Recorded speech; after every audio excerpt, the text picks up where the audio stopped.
crime can be strangely fascinating. This true crime is odd, macabre, and haunted. I'm Diane, your guide into the shadows. Welcome to Phantasmal Crime. This phantasmal crime was suggested to us by our listener, Lindsay Doan Large. And the key thing about her name there is that Doan part, because she wanted to hear us talk about the Doan Gang. Let me preface this episode by saying that when it comes to the phantasmal part and the ghost story part, it's a little bit thin. But I think the idea of buried treasure, hidden treasure, and the mystique behind that adds a little bit to this story that makes it something that would definitely fit in with phantasmal crime. Many of us have some family ancestry that has left us with skeletons in our closets. For Lindsay, that family ancestry included the Doan Gang. The Doan Gang was no small entity. I've heard that there were as many as 60 members to this gang. There definitely was at least 30 members. And many of them were from the Doan family, hence the gang's name. Some went to prison, some escaped, and some were executed. Despite being Quakers, they took part in a variety of crimes, including espionage during the American Revolution. This made them an enemy of America. There are a few legends and myths connected to the Doans, including stories of secret cave hideouts and hidden treasure, and some of those legends include some ghost stories.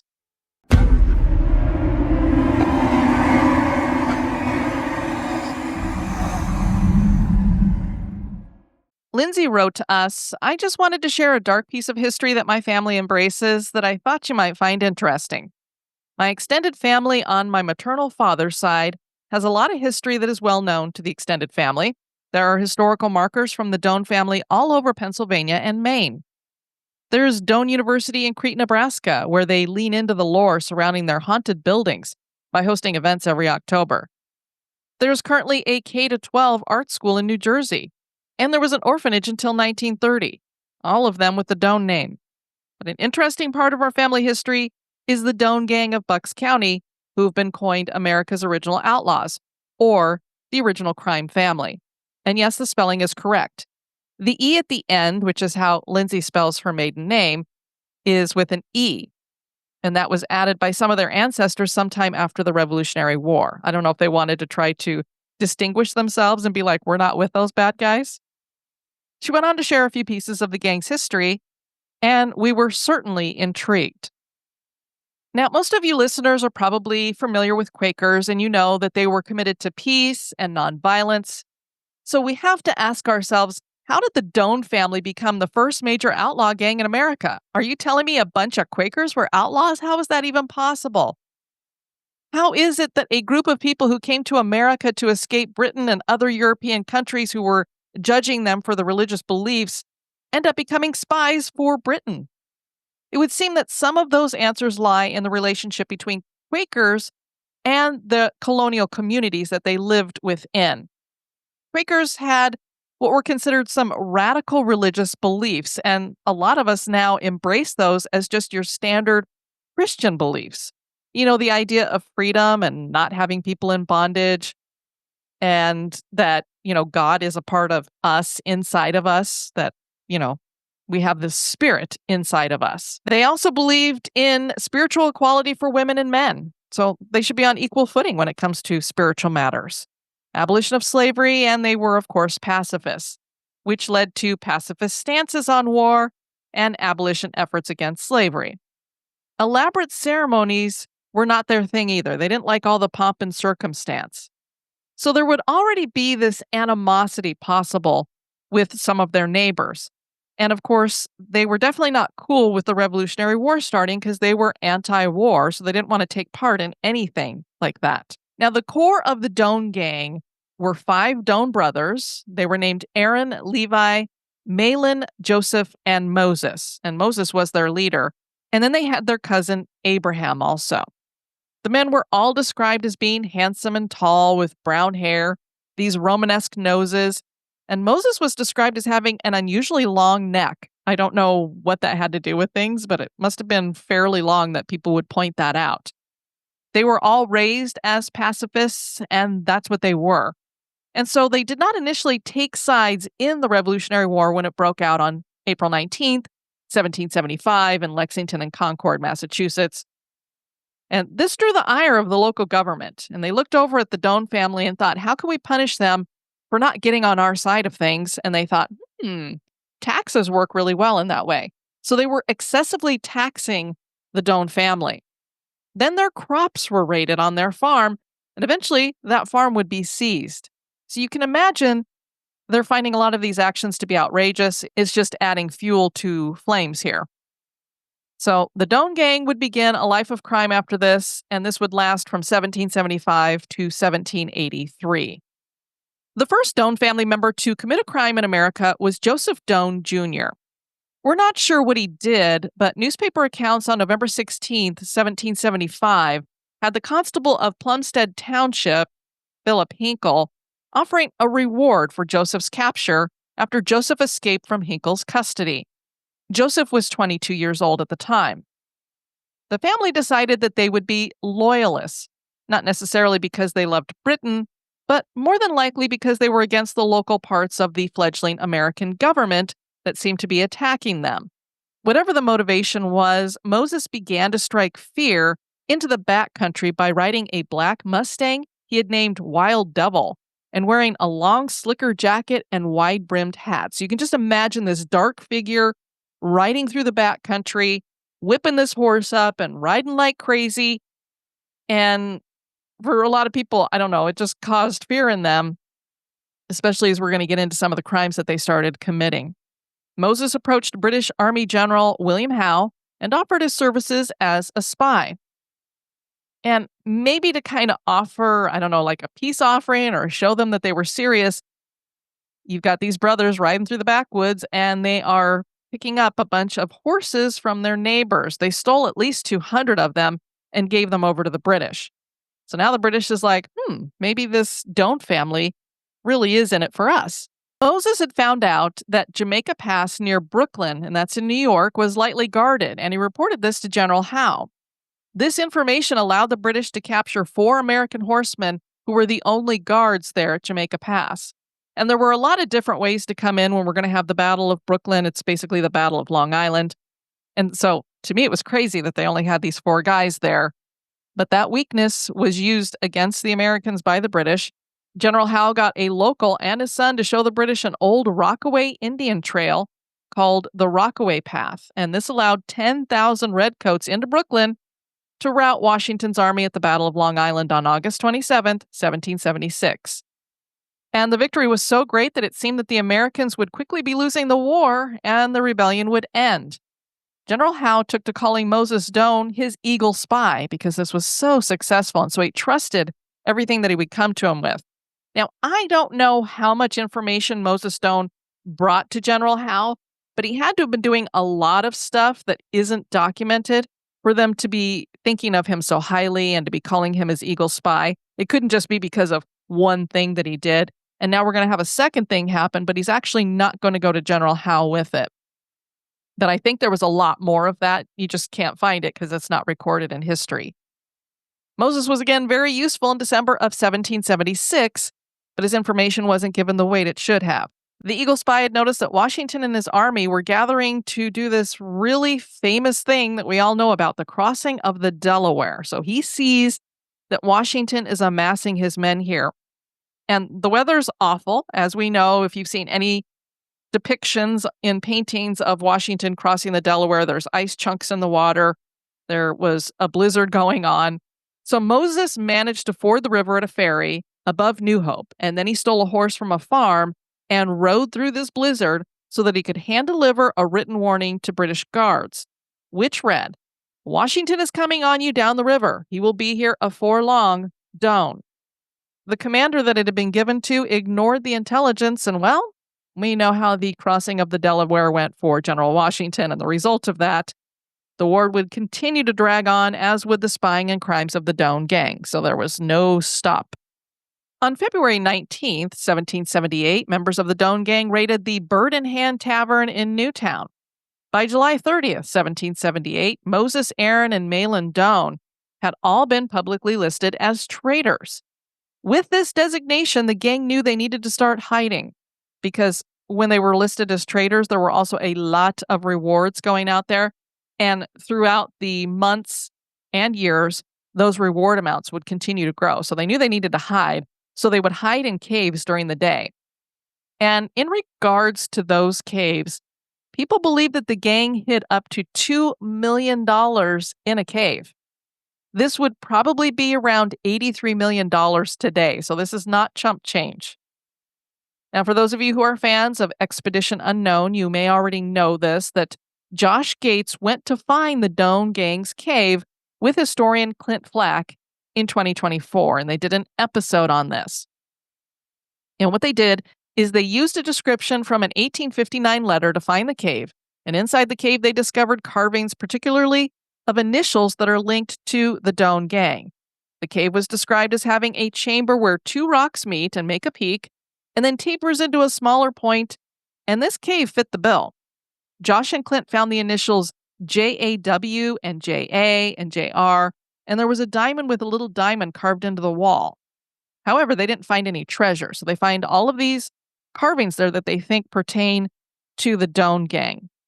And I wanted to share this because I sometimes, how do I put this nicely? When I watch Expedition Unknown and Josh Gates always manages to find something really neat when he's doing it. And I'm like, every time he goes out and does this stuff, he finds all this cool stuff. Almost feels like it's planted. I don't know how legit it is. Maybe it is.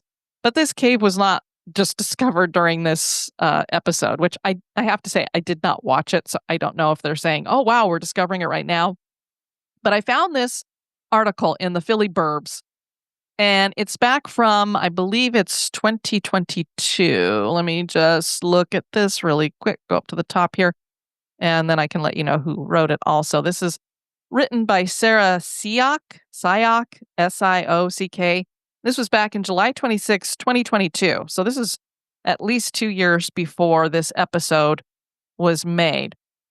And what it says here is that there's this documentary that was being made about this, and the documentary's central narrative follows the discovery and excavation of one of the gang's secret hideouts. McNutt, and let me get what his full name is really quick here, and that is Mark McNutt, who has been fascinated with the Doan Gang from the time that he was a child. So he's making this documentary. And in the filming, they uncovered an 18-foot deep cave in Buckingham that is believed to have been used by the Doan brothers to do some of their spying. And it is located on private property and surrounded by trees. The cave is not visible to those who drive by. Instead, the hideout can only be accessed using a rope to propel oneself down a massive hole in the ground. McNutt agreed to let a reporter and photographer view the site so long as its exact location was not revealed. When you think about a cave, you think of a hillside and there's a cave you can go into. This is not the case. This is more like a giant hole in the ground where you go down and it opens up into a cavern. That hole had been filled in over 150 years and no one has been in there, said McNutt. Leading the excavation while McNutt films is Clint Flack. This is that historian that joined Josh Gates on that episode of Expedition Unknown. And he's an exhibit specialist for the Mercer Museum, which is connected to the Doan Gang and does a lot of exhibits and stuff on them. And now with Clint, we're going to go back even further. Since 2019, Flack has worked to dig up the hideout inch by inch through solid rock, and he said there's still more of the cave to find. Flack, too, is a longtime Doan researcher. At 8 years old, he read a republished account from Joseph Fell, an 1850 school teacher who encountered the hideout and revealed its location. So this is the letter that gave them an indication of where it was at. From then on, Flack was obsessed with finding the cave. My mom would read me these history books on Bucks County. As a kid who was interested in pirates and dinosaurs, all of a sudden, you're reading about these loyalist outlaws who are stealing money. There could be a treasure in their caves. For an 8-year-old kid, it was amazing because it all happened right there. I mean, this is amazing to anybody, really. On his journeys down into the narrow cave, Flack has found several relics of the past, including musket balls, a shoe buckle, and a lock that appear to date back to the 1800s. And how would they get down there? I don't know. Maybe somebody threw them down there as trash, but I doubt it. For the time being, Flack and McNutt have chosen not to disclose the location of the cave to the public. citing large crowds could be a safety hazard during the excavation process. And so, as seen on that Expedition Unknown episode, they clearly have excavated a big portion of that cave, and that's how they were able to see those initials carved in there. And obviously, Clint already knew that those initials were there, they weren't some new discovery.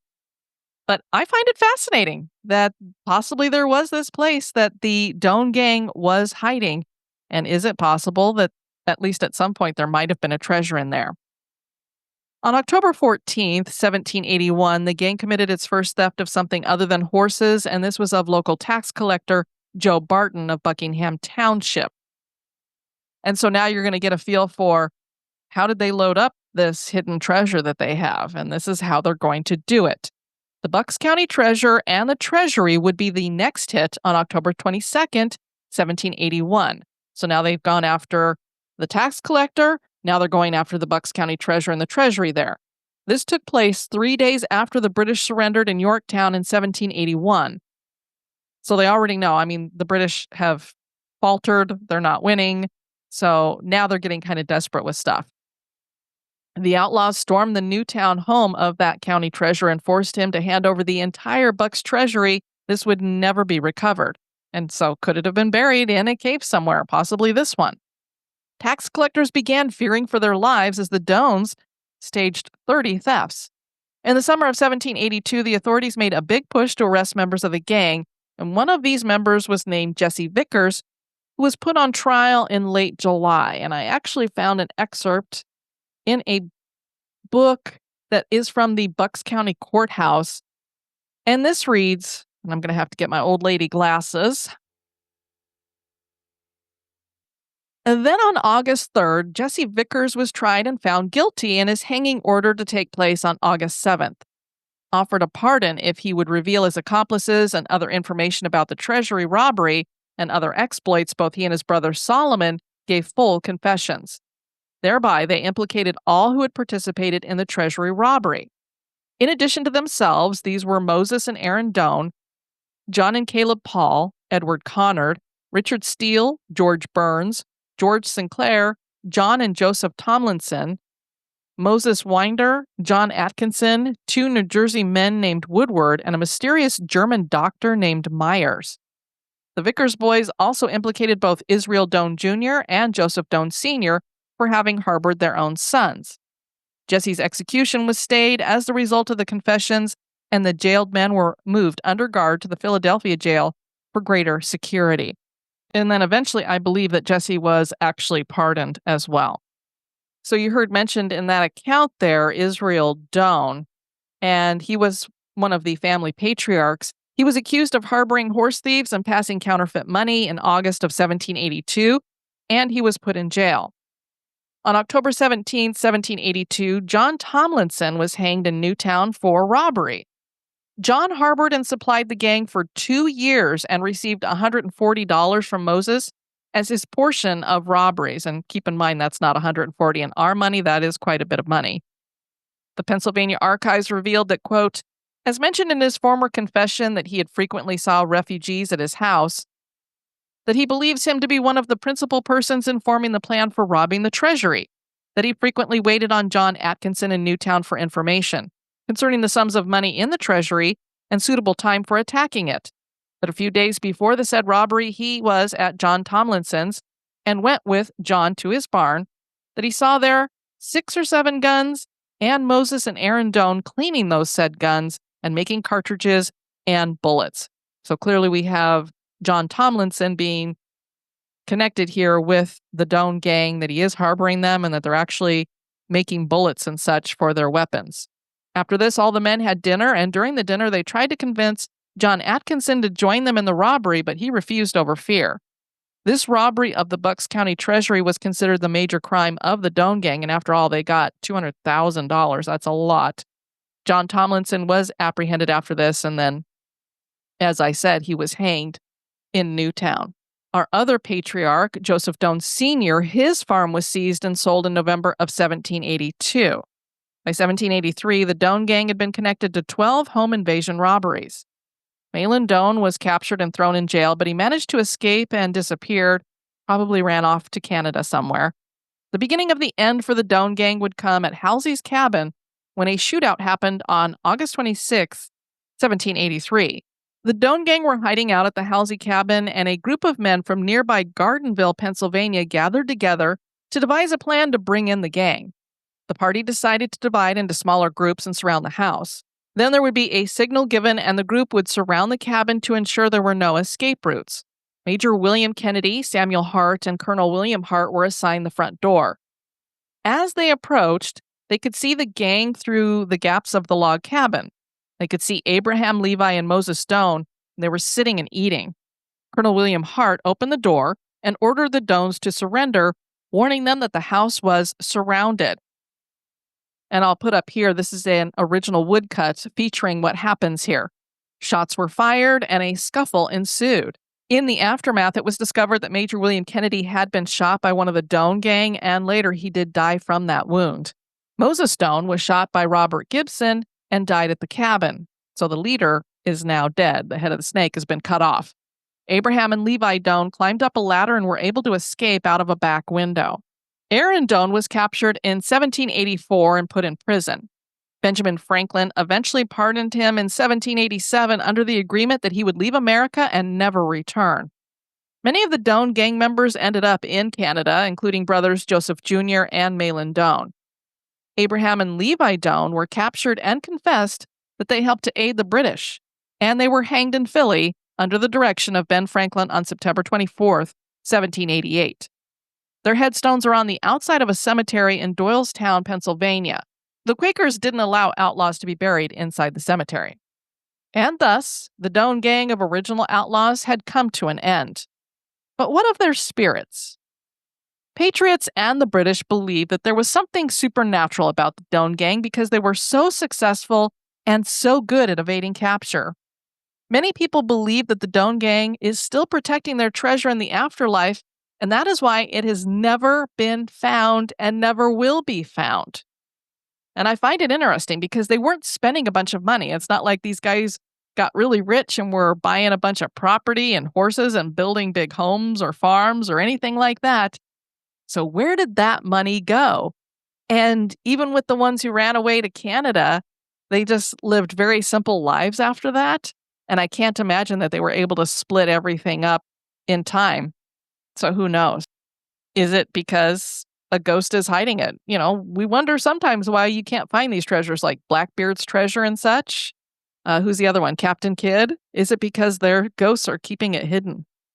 A couple who owned one of the former Doan farms claimed that they had heard legends of a spectral Moses Doan riding horseback through Fleecy-Dale in a suicidal flight from a posse, but that they had never seen any such thing. So there were people who would say, yes, on dark and stormy nights, as you're going down Fleecy-Dale Road, you can see this spectral horse and rider going along, and then all of a sudden they get to this cliff, and then they go over the edge of the cliff. So basically, Moses Doan had committed suicide. Well, that legend has been debunked, as it usually, concludes with him riding off the cliff. But as we all know, he was shot in this shootout and killed. So he wasn't riding on a horse over the cliff.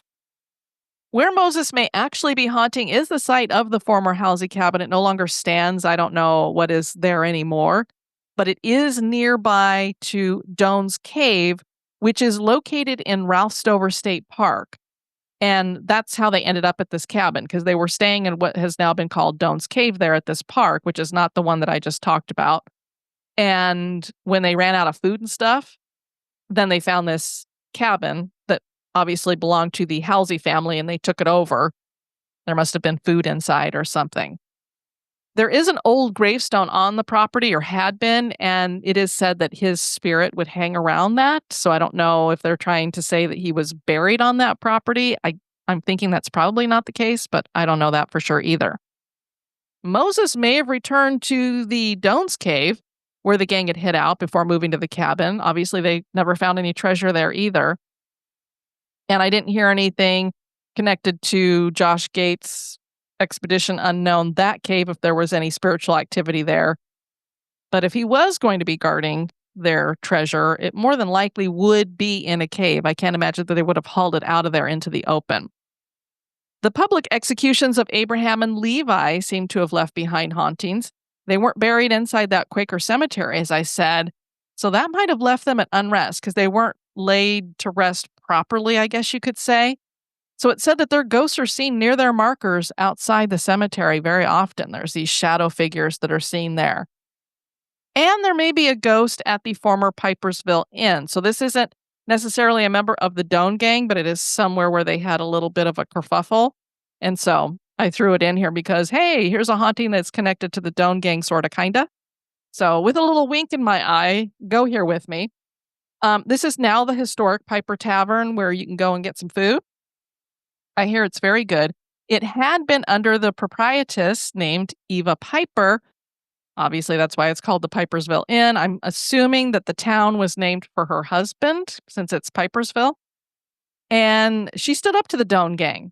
Her husband was off fighting the war, so she was left here to take care of the tavern. And two of the Doan brothers come in here and start messing around, causing trouble. She was in the back ironing things with a very hot iron, and she comes out with that hot iron, and you've got an angry woman. And she's like, "Get out of my establishment or else." And they laughed her off and said, "We're not going anywhere." So she heaved that iron at one of them, and wouldn't you know, she broke his arm. So that was enough to get them like, okay, maybe we should go, but they didn't quite leave fast enough for her. And she had a sword that her husband had left behind. So she pulls that out and she's like, "I'm about to run somebody through if you don't get out of here." And so they did get driven off. So good for Eva. Apparently she loves her old inn here and her spirit has returned to it. Both guests and staff members have said that they have experienced Eva's spirit when it comes to the lights turning themselves on and off, that she messes with things in the kitchen occasionally. And a shadow figure has been seen. Nobody's seen her full-bodied apparition, so we don't know for sure that it's Eva. But I would like to believe, since she was so strong in defending her establishment, that she would want to be watching over it in the afterlife as well. Some people justify the actions of the Doan Gang as just being a bunch of young men striving to defund the Revolutionary War. That's why they were robbing the treasuries, everyone. They just wanted to make sure that the American government didn't have the money they needed to fight the war. Really, it was just all innocent in that way. So they were trying to act like, "Oh, I'm just retaliating against the government that seems to be against us. I mean, look at us. They're taxing us. They're taking our land. They're just being abusive to us." But they did steal from their neighbors, and they did instill fear to all the people around them. Their actions very well could have turned the war in favor of the British with the spying that they were doing, and that definitely made them traitors to the American patriots. The gang amassed a huge fortune. It'd be hard to leave behind. Have the spirits of some of the Doan Gang members remained in Bucks County, Pennsylvania? That is for you to decide. Thanks so much for joining me on this phantasmal crime. If you have a true crime that has something paranormal connected to it that you'd like to hear about, you can write me at historygoesbump@gmail.com. This has been a production of History Goes Bump.